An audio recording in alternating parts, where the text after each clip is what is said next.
7 minutes in Intermodal.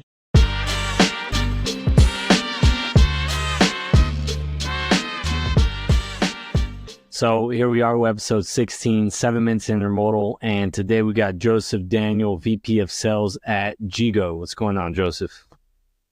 Not much. It's Tuesday. I've got some trade shows in the future and doing some prep work for that and staying busy. Nice trade show season. So I know GEGO is based out of Argentina, but obviously you are not in Argentina. Well, correction. We are actually a U.S.-based company with some back office in Argentina. Oh, back office. Yeah, I met some guys that were in Argentina. That's why I thought that they were out of there. Oh, no worries. Okay, so we got based out some of our back offices there, but we are U.S.-based. Okay, and it's in Illinois, right? I'm in Illinois, and we also have an office in Miami. Yeah, Miami. Okay, sounds good. So tell us a little bit about how you got to GEGO. I know you're recently there, but you have a lot of experience in the industry. So yeah, I've been doing 3PL and freight for about on and off for 10 years. First job was in 2006. Bounced around to a few different places. Also worked for another company that did like onboard dash cams and asset trackers before landing here. And when I was researching the company, I saw it provided a kind of a crucial solution to both cargo theft and being able to track your freight. And that's the tracker being actually attached to the cargo instead of the asset itself, whichever means of conveyance it is. So there's oftentimes spent a lot of time trying to get to the bottom of a disconnect between a driver not wanting to turn on tracking on their phone or something on the truck not working or mysteriously something winding up on the rail that shouldn't have been. Right.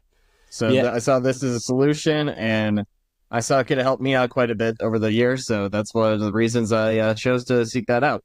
Nice. And we got connected. I was talking to, I think it was Matthew Clark, and who does the organ transportation, and that's a big piece of what y'all do. So I know that there's nothing here in necessarily container related, but that's not the point. The point is that I think there's a lot for us to learn from what y'all are doing. I mean, transporting organs, it's critical, obviously. So could we deep dive a little bit into the organ transport? I mean, a lot of my managers always treated whatever we're shipping as a matter of life or death, but for once it actually is a matter of life or death. Yeah. So, nope, that's something we do. We have a device that goes in the cooler. I don't have a better term for it. The package, the temperature controlled and monitoring one that transports organs from point A to point B. We provide live GPS updating as well as custom geofences, so you know exactly where the organs are at all times. If you need to prep somebody at the receiving dock, or just make sure the doctors have everyone prepped and be like, okay, it arrives in 15 minutes. I'm not a doctor. I wouldn't claim to know how that scheduling works, but that's just off the top of my head how I could see that going. Yeah, I mean, obviously, like you said, that is literally life or death in that situation.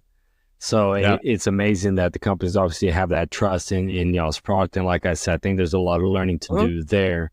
And something that you and I touched on, recently as well is theft. I saw several articles recently, and regardless of where it is in the world, there's theft going on even here, right? Even here in the U.S. Yeah. It's pretty obvious. It's just sometimes we forget about it, but that's absolutely a huge issue to try to have a solution for. So how are y'all handling or providing services to that problem? Well, a couple of things. I went to the Midwest Cargo Theft Summit first time, back in June. I'm going to another follow-up event in a couple of weeks. They have said eventually this is going to be considered the good old days of cargo theft. So that is a frightening thing. An advantage now is a lot of the products, it used to be if it was stolen on Monday, it'd be out of the country by Friday. Okay. Well, now it's a couple Fridays down the line because they're having their own supply chain issues getting stuff out of the country. Yeah. So our solution, we provide a GPS device about the size of an AC adapter.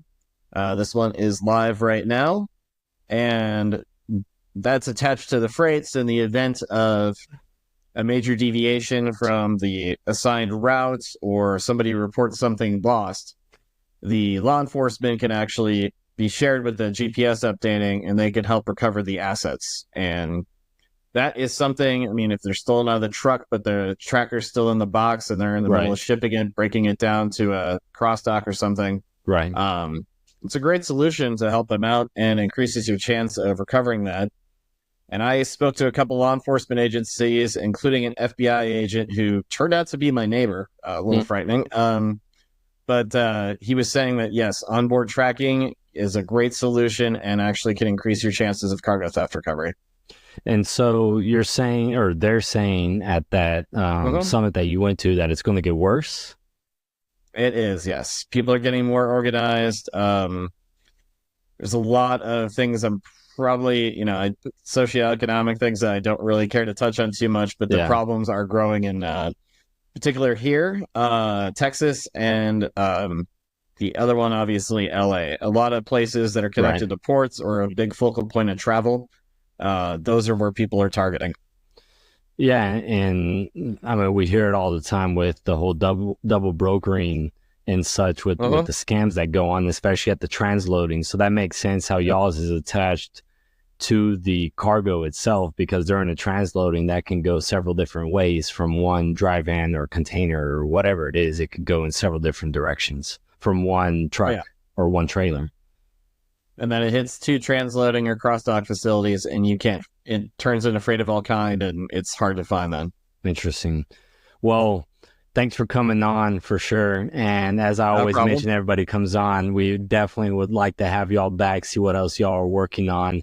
I'm personally going to look more into that organ transportation aspect of things, because it's something we don't just, I mean, obviously I don't think about it on a daily basis, but it's happening, and it's a huge deal aside from the cargo theft. But that's the piece that really piqued my interest there. So congrats on your new role. Have fun at the expos. Real quick plug, if I may, if anyone has questions, solutions.gego.io. And you can always email me at jdaniel@gego.io. I'd be more than happy to answer any questions you have, even if you just want to compliment about my performance here. There you go. And that's why you're the VP of Sales. Nice plug. That is correct. All right. Thanks, man. All right. Thank you again.